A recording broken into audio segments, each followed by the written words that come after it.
Maximize your accounting career by becoming high yield and low maintenance with the Upstream Leader podcast. Your passport to improved knowledge, skills, and career potential. Stay tuned for insights, expertise, and thought-provoking discussion. And now, here's your host, Heath Alloway.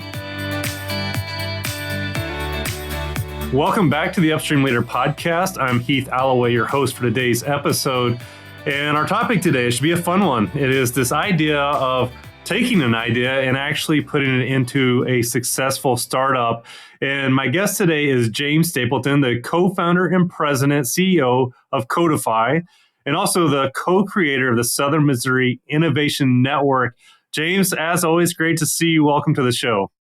Thanks, Heath. Really appreciate it. Really glad to have a conversation with you today. Those titles sound probably more impressive than I am, but I'm really happy to be on the podcast. So thanks. Well, James, it was a bit of a tongue twister. I'm glad I got it out without bobbling it. So we're in good shape. Yeah, well done. But James, something we like to start off with all of our guests, just to kind of help our listeners get to know you a little bit. What really shaped you and molded you into the leader that you are today?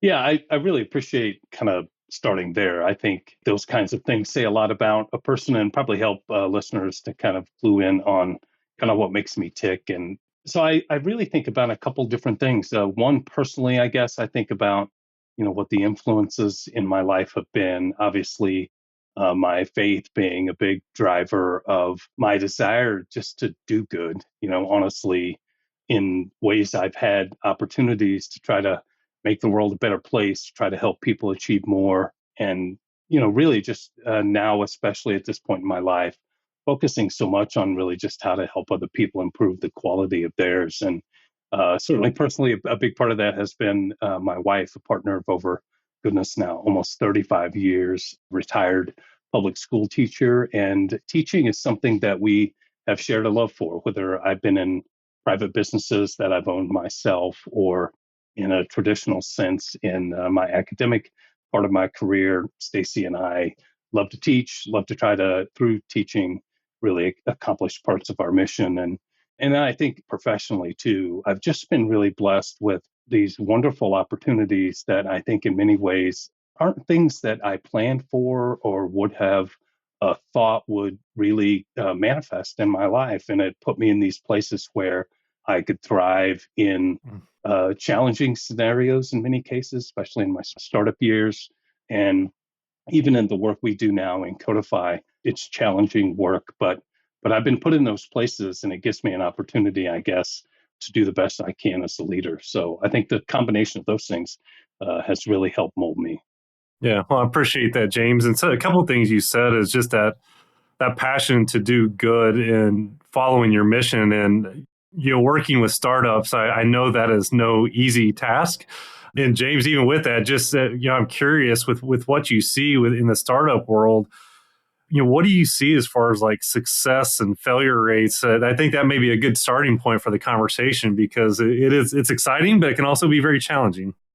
Yeah, I think a lot has been said about, sort of failure rates.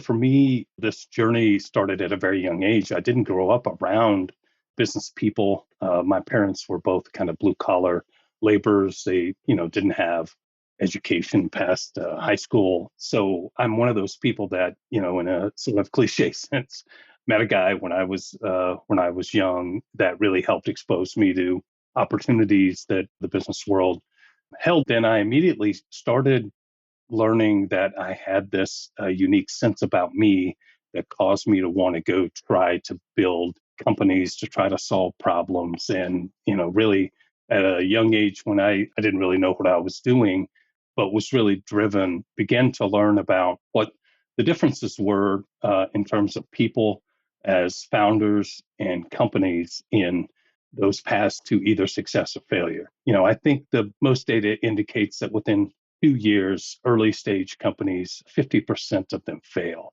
And quite frankly, if you think about what happens in the first 2 years of a company, I will say starting a company that is a complex, perhaps technology-based company like the ones that we work versus starting a mom and pop retail or a service-based organization that is built to be small and will stay small. Those are kind of animals of a different type. But any company that fails in 2 years, it's likely that the source of failure wasn't about the execution or management or leadership. I mean, there isn't that much time. It's likely that there wasn't a well thought out, well evidenced plan to begin with. And we deal with a lot of companies that if we inherit them after they have been formed and launched, you really struggle with answering the question, why did they do this? It doesn't appear there was any evidence. There was demand for the solution that they're trying to sell to people. And, maybe we can get into some of that more during our conversation. But obviously, very high failure rate, especially high tech, high growth companies. And much of that to do with really people building products and solutions that customers don't care about. Yeah, and James, several things you said there. Part of why I wanted to have you on the show is I'm passionate about what you do and what you're working on through the Southern Missouri Innovation Networks. I think a lot of what we can talk about today, it correlates really well with what we see in the public accounting profession. Firms are in constant change. They're launching new services. They're trying to bring new ideas to their clients. So before we maybe get into that, share a little bit more about what you're doing with the Southern Missouri Innovation Networks. I think that'll be a good foundation for the rest of our conversation. So we started Codefi about 10 years ago, and we really did so when we identified in some of the work I was doing at that time for a federal government agency, we identified gaps in some of the economic and community development programs and services, really, especially in smaller cities, smaller metros, in rural regions or less populated areas where there was a lack of knowledge and awareness about the technology economy and industry, and therefore a lack of development in that area. So you have one of the leading drivers of growth as a set of industries and sectors in the world, and certainly in our domestic economy.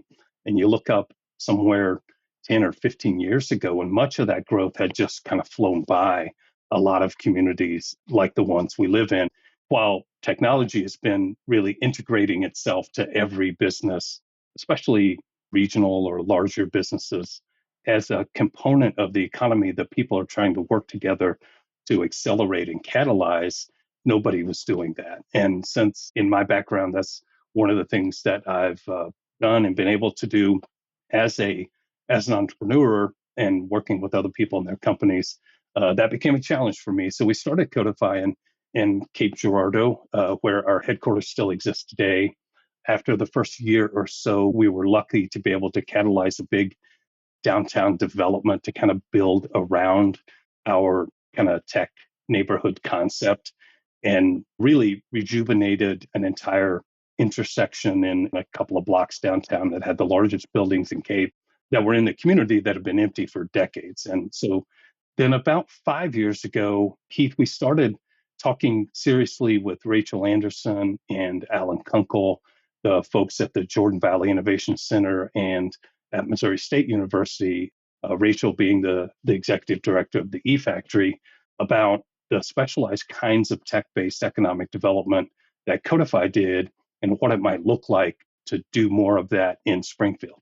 And the more that we started talking, we recognized that, in between Cape and Springfield, along 60, really community after community, that over time, many of those counties had not prospered economically. As you know, there are a handful, way too many economically distressed counties in that area. And so we began talking about what we might be able to do to work together to try to not only for Codefi to move in and expand into the Springfield area, but do what we could to make a difference in the region in between. And James, so I'm surprised I've never asked you this before as many times as we've talked, but one of the things we see in the public accounting world is when you say the word innovation, it's probably, most would say, oh, I'm an accountant, maybe I'm very innovative. And I tend to maybe look at it a different way. So I'd love to hear, when you think about these ideas and you think about a startup, how do you describe innovation and what is that? For me, I probably have a little bit of a narrowed definition given the work I do and my background. But I really think about that process where we find a way to develop solutions to old problems. I mean, what's most innovative, I think, in the truest sense, is when we take something that could have broad based value, whether that's a service or a product, or not just think about that or do the research to design a solution. But I think part of being innovative is actually taking that to market. So, where it really can have a positive impact on people and companies and communities. And so, I think innovative people are people more times than not in the work I do that for some reason they're kind of driven, or I hear people say wired. There's a component about them where their eyes and ears are always open, looking for opportunities or where things are broken. We walk through life every day and there's a bunch of jobs we have to do, not just our vocations, but taking care of our families. And we use a bunch of services and product and tools to help us do that more efficiently or to do it more enjoyably. It surprises me every day how many times a very basic thing that we've been doing the same way of a long time, that somebody comes along and innovates a better way to do that. So I think there are people that make that happen. Yeah, and James, I'd love hearing you say that because the way you describe that, I feel like a lot of accountants, a lot of CPAs that are out there are actually in a lot better position to be innovative than what they even realize. And that's finding issues, problems with their clients, looking for ways to take that and help them. I think there's a lot of opportunity on the horizon. So, James, one of the things you mentioned earlier, kind of, with startups, there's success, but a high level of failure with that too. And I don't know if failure is even the right word, James, as I say it, because I think we learn as we go through that every time and we can continue to get better. But all of these startups, very similar to a CPA firm, launching a new service, they all start as an idea. Any advice that you could give to them on what should they be thinking about, what should they be looking about, really to increase their odds and whenever taking that idea and actually starting to put it into place? Yeah, I really feel like this is the heartbeat of really what separates, there's fate and luck sometimes at play. And so sometimes people get lucky and there's fate involved and, we didn't do the things the right way, but we still have success. And there are many of those stories out there. But by and large, it's at that early stage where someone thinks they have an idea where either the success can begin or a path to struggle or failure begins. And I think we use a fairly sophisticated set of tools and frameworks at Codefi to help people kind of shift from thinking about an idea to really thinking about, almost in a scientific method sort of way, really trying to learn as much about a problem and the way that potential customers live with that problem that we probably know the problem better than the people that are experiencing it. And it's in that insight when then we can design a solution that not only does the job for the people who need it, but thrills them. It's one thing to deliver a service, maybe as a firm where people are reasonably pleased. It's another thing, and the impact to that firm is exponentially larger when they're thrilled, where they just were totally unexpected in the quality of what the work was that was done. And all too many times we meet aspiring entrepreneurs or startup founders, and they bring with them something that we refer to as innovator's bias. So they have an idea. In our world, we deal with technology. So a lot of it's software, a lot of it is microelectronics. And so they have an idea. And many times that idea is in search of a customer. The idea is clever. It may be innovative in the sense that somebody hasn't done it that way before. But oftentimes, when we actually talk to people who we think would be the customer for that likely service or product, it wasn't at all designed with them in mind. So that bias where people come to you and pitch you, if you're a partner in a firm, somebody wants to talk to you all the time that's a startup guy or gal, and they're like, man, I got this great idea. And they begin the conversation telling you how the product works. Well, then you can tag them immediately as one of these people with innovators bias, because really what they should be talking about is broad-based nature of the solution to solve. And James, I hate to admit it, as you define that, I think I've fallen in that bucket before. So that was a good learning point in our conversation. Yeah. So James, when you say that, because I've seen, well, actually, let me ask this first before I get to the strategic planning piece of it. Yeah.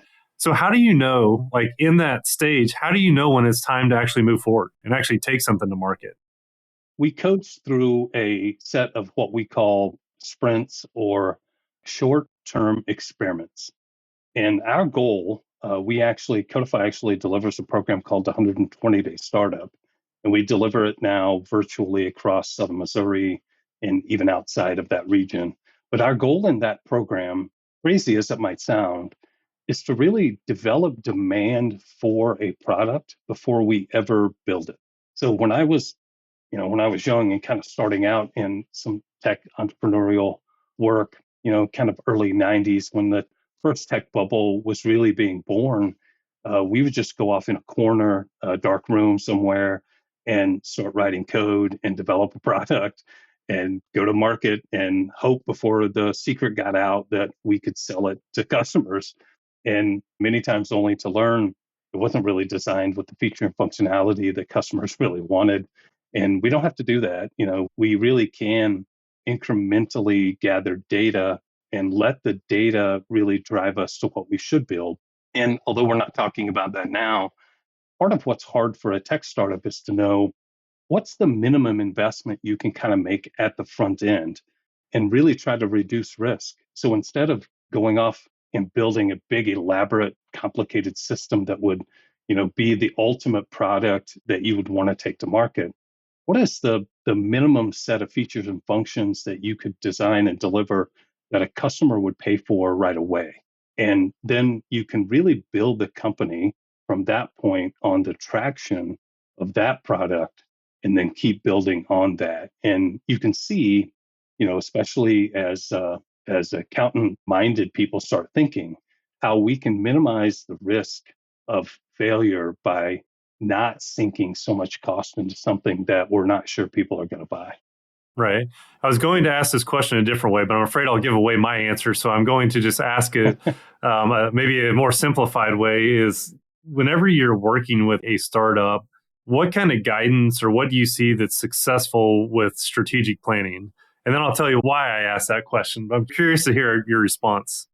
One of the things that I think is a misunderstanding about early stage companies, especially ones that are kind of ideas and just being formed, is that they're similar to bigger companies or established customers.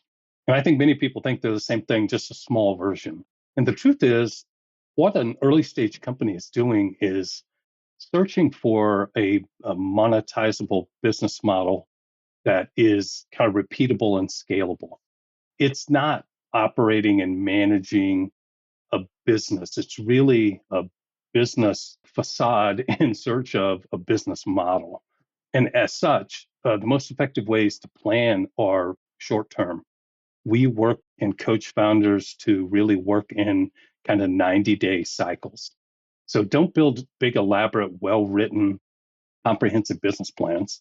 Develop business model templates, and we use a tool we call Canvas, a business model canvas, and use that to really kind of formulate the experiments that you're running on a 90-day period. Do your planning pretty short term so that you can continue to iterate your way to the traction and success you need. And then when the business begins to scale, there's a transformation that takes place or needs to, that is another really big hurdle for small entrepreneurial companies. And that's when it begins to grow up and it needs more managed. It needs the founder to take on kind of a new role as a CEO, and then planning at that point take on more of the nature of an existing or longer term business.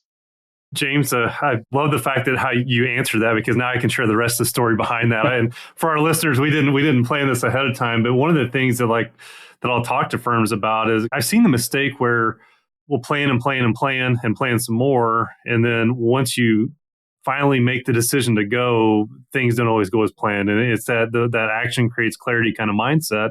And I've seen exactly what you just said is like the first 90 days, it may not go exactly the way it looked or the way you thought. And you can spend so much time planning, it puts you in a standstill where 6 months or 9 months goes by and you haven't made any traction. So I love thinking about it in that 90-day increments, because you'll learn, things will modify, you'll learn maybe what not to do and things that are working. So I love hearing you describe it that way. James, one question that comes up quite often, like new service ideas in the startup side within firms, is at what stage should they become profitable? And I don't know if there's a magic number on this, but when, this is a cost first investment kind of mindset. And so when should a startup, or when should that new idea or new service start to become profitable in an organization? I feel like this is really tied to the last question in many ways. So we kind of think about the early years in a company in a kind of an initial 3-year window.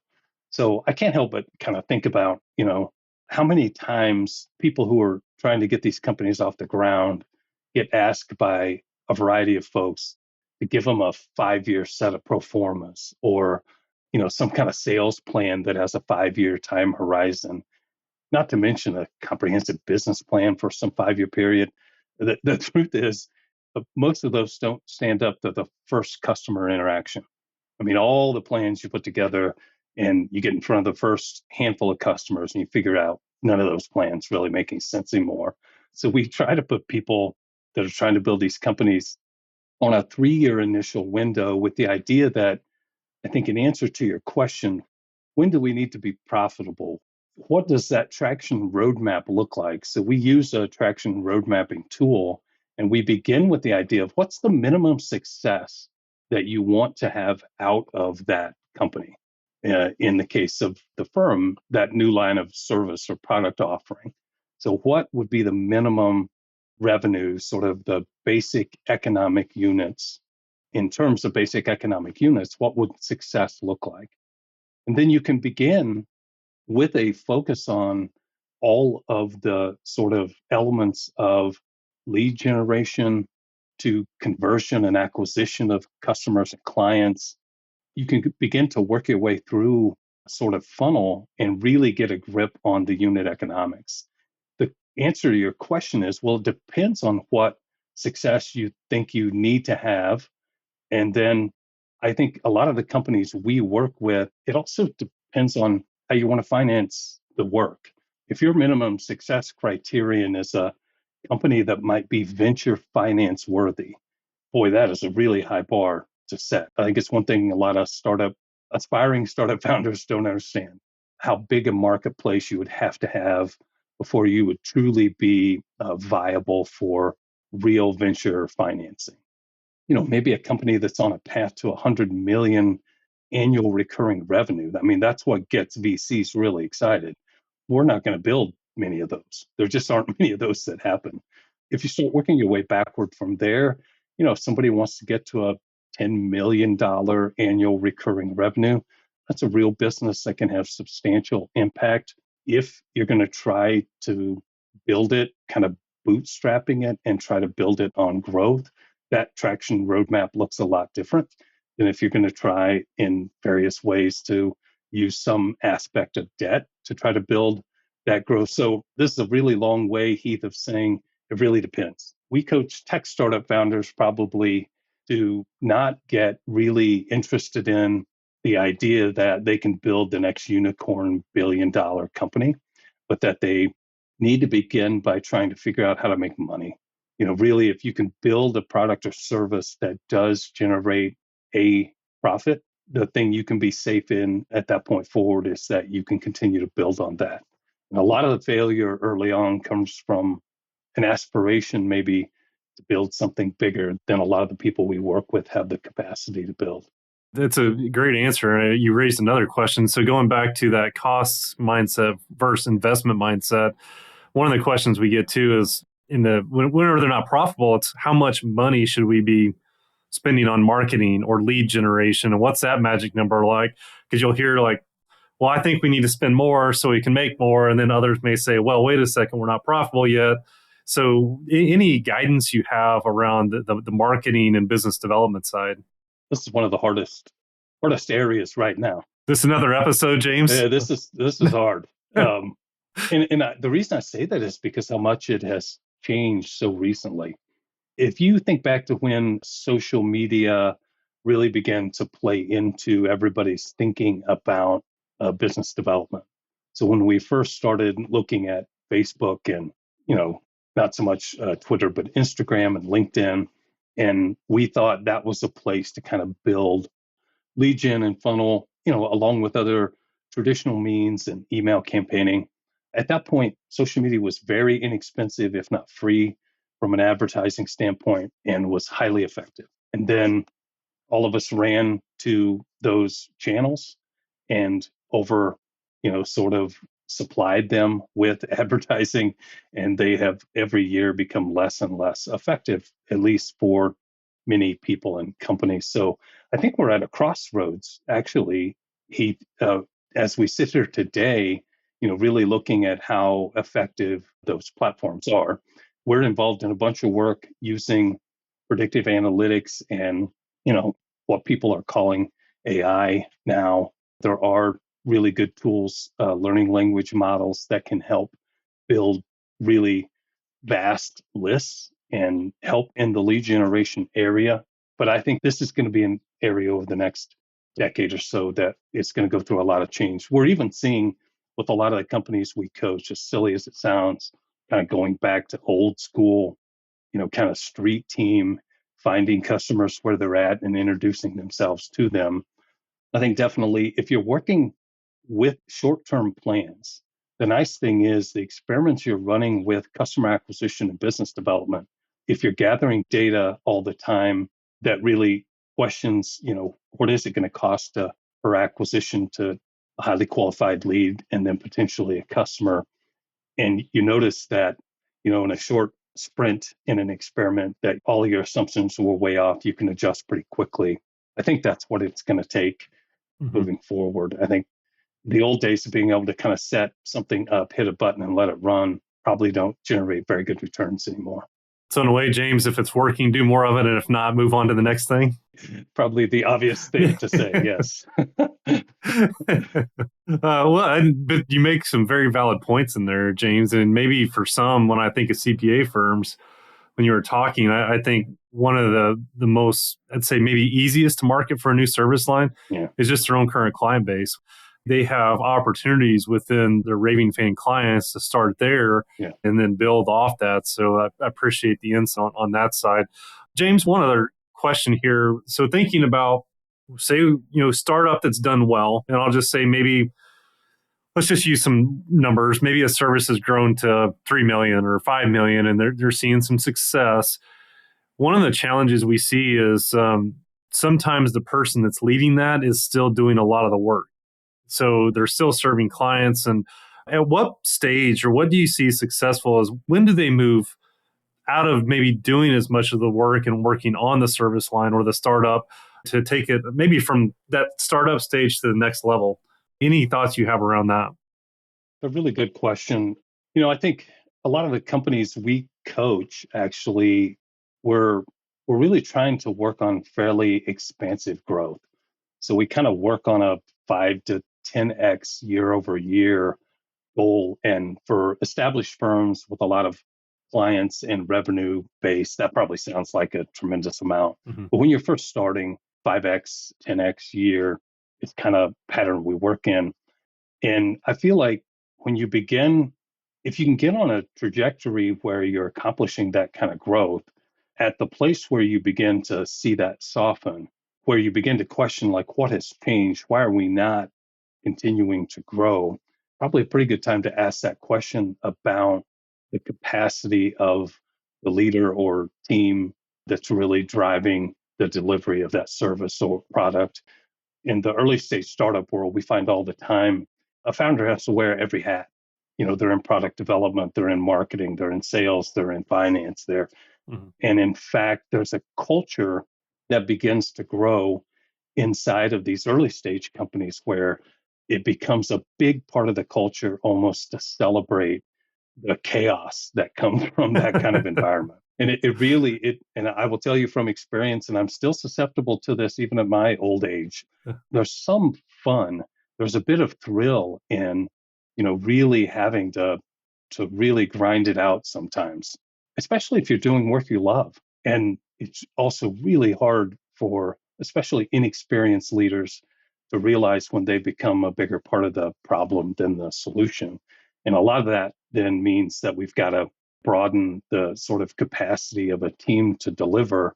And then things like personal egos get in the way. And there are a lot of things I think that can personally limit us from doing what's right in the company. And it can be a really sad, very stressful time for early stage companies. The forming teams, the co-founders almost never get through kind of that scale cycle together. You realize that many of the qualities and dynamics that worked really well in that kind of chaos driven time in the company aren't well suited for that kind of growth phase. And that becomes a difficult time. You got to go find other people that can help, and can be really disruptive for your personal and professional friendships for sure. Yeah. Well, James, I mean, something we haven't talked about yet, but I think you're starting to get into it, just the emotional side of a startup and then seeing success. And when you have went through the blood, sweat, and tears and something is seeing success, and what does that look like in the future?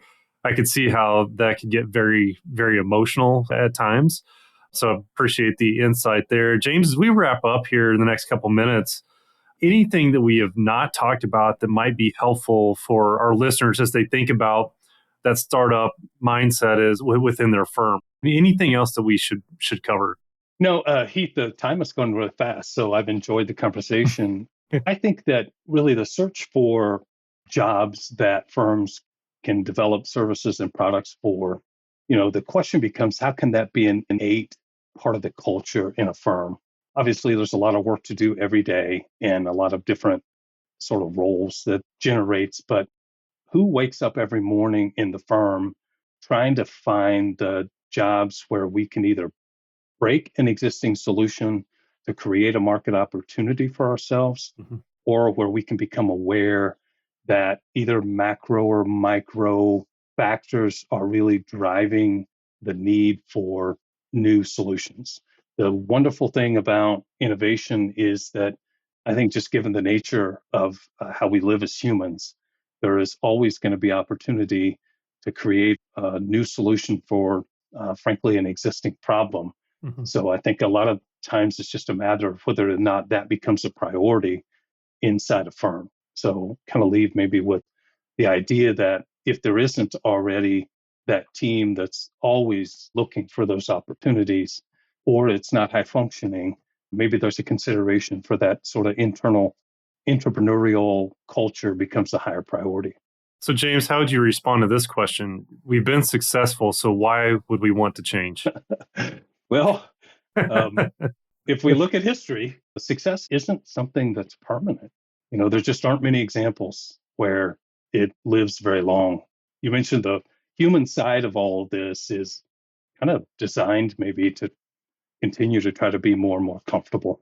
So when things feel like they're going well, more and more of that just sets into our natural feeling, and rightly so.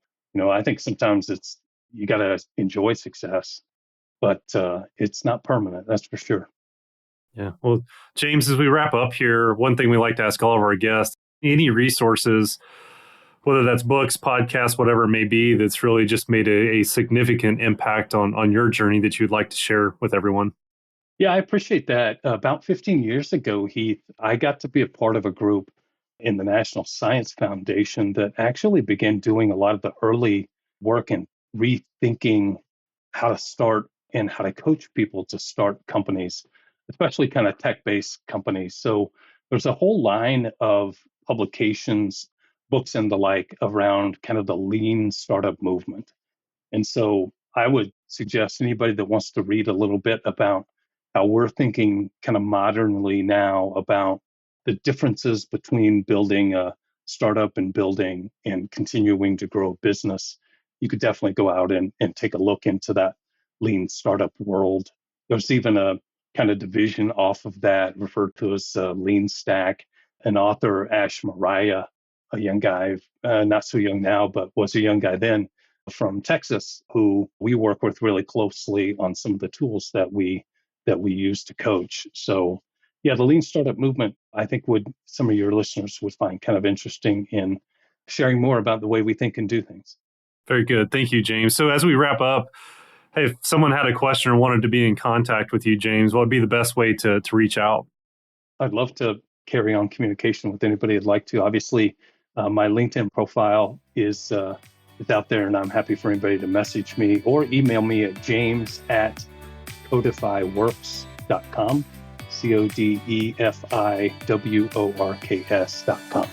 Well, James, I've enjoyed the conversation. I appreciate you investing the time to be here. I think the conversation will be very valuable for our listeners, and I think I jotted down a few notes myself. So, James, I appreciate the time. Thanks for the opportunity, Heath. All right. Thank you. Take care. You too. Thanks for joining us on the Upstream Leader podcast.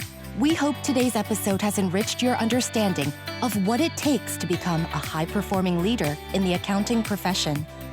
If you'd like to hear more episodes, subscribe on your favorite podcasting app and visit our website where you'll find full show notes and more.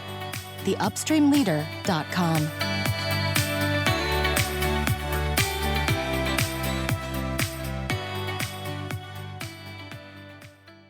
professionalproductions.net